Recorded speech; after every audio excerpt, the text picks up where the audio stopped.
So let's get the question right out of the way. What is the most underrated skill in strategy and MOBA games?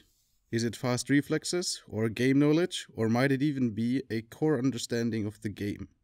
Neither of them. The most underrated skill in all these games is the ability to detect and process the informations the game is giving to him as fast and exact as possible.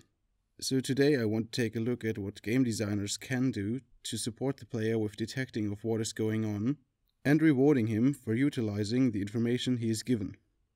So let us answer the first question. How can a game designer help the player sort out what is going on in the game?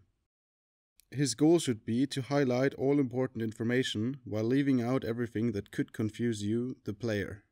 And visually, you can already get a lot of things done to sort out a busy screen. The first thing you will usually see in a game is the UI.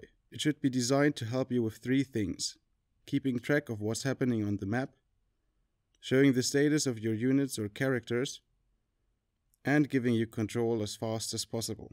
Let's have a short look at the UI from the latest Company of Heroes game. Here you can see all 3 points in action. With the minimap, you can keep track of what's happening in the game. You're always able to see the status of your units, including upgrades, since they might change a unit's playstyle significantly. And you have dedicated hotkeys that let you get in control as fast as possible. Additionally, I want to note that everything that is directly important to the player, like the minimap or icons for abilities, are always larger than trivial actions that are already double occupied on the keyboard. Your units, on the other hand, should also be designed with the idea in mind that the player should be able to see their strengths and weaknesses with one view. The perfect example for this is the Puma Scout car from Company of Heroes 2. If you look at it, what are the first things that come to your mind? It has 8 wheels, symbolizing mobility. It has a long barrel that indicates some anti-vehicle capacities and a somewhat long range. Also, there is only one machine gun on the vehicle, signalizing poor anti-infantry capacities. It is relatively small, suggesting that it isn't well protected and relies on its mobility to survive. And all these assumptions are correct. Furthermore, you can even conclude what tactics might work against the scout car. The most obvious, damaging his engine and hindering its mobility, and after that chasing it down with anti-tank infantry. All of this doesn't just work in strategy games, but in other genres as well. Look at League of Legends looks in comparison to Cyan. Which champion might be more comfortable with throwing spells at the enemy from a distance, and which one might excel during a fight in the middle of the enemy team? A lot of information transmitting also happens via audio. Here, if you want your audio to be as informational as possible, you should first give as many units as possible their own distinct voices that tell the player when they are under attack, when they use an ability, or when they've gotten upgraded. Additionally, in such a game, an announcer is also indispensable, since he is the easiest way to tell the player exactly what is going on in the game. If one of your units gets killed, any decisive abilities are ready, or a new unit is ready for production. But if you want to go away from classical announcers and voice lines, then there is still layered audio for you. This means that you pre-sort the game's audio for the player. In the best case, from harmless to dangerous. In Company of Heroes 2, for example, small arms fire is secondary to heavy machine guns and mortars, which again are secondary to engines and tank guns, and of course these are again subordinated to artillery strikes or game-changing heavy weapons like the Sturmtiger. And a good sound mix doesn't only work for strategy games, as Overwatch has proven, for example.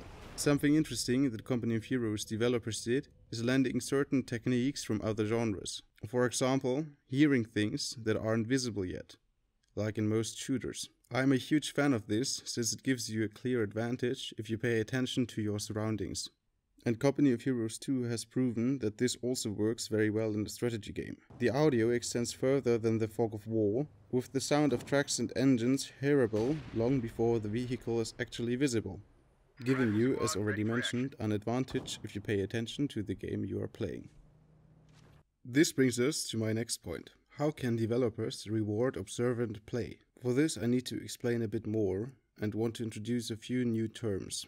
Direct and indirect information, direct threats and indirect threats. Direct threats are visible enemies or noticeable charge-up times for abilities. In this situation, for example, you can see the enemy player and therefore see what your direct threat is. But what you don't see is the enemy jungler, thus making him an indirect threat that you have to consider if you don't want to die an unnecessary death. While on the other hand, you're getting rewarded if you place wards to cancel out vision-free zones and spend attention to the minimap with surviving longer, or playing in a more reckless way since you don't have to fear a 2v1. Another example is this situation from Company of Heroes 2. You can see the enemy's Panzer IV and identify it as the direct threat for your units, while you can already hear the screaming engine of the enemy's King Tiger through the fog of war in the distance, making it an indirect threat. Another even better example for this are these two grenade animations from Company of Heroes 2. Our lines of supply are disrupted.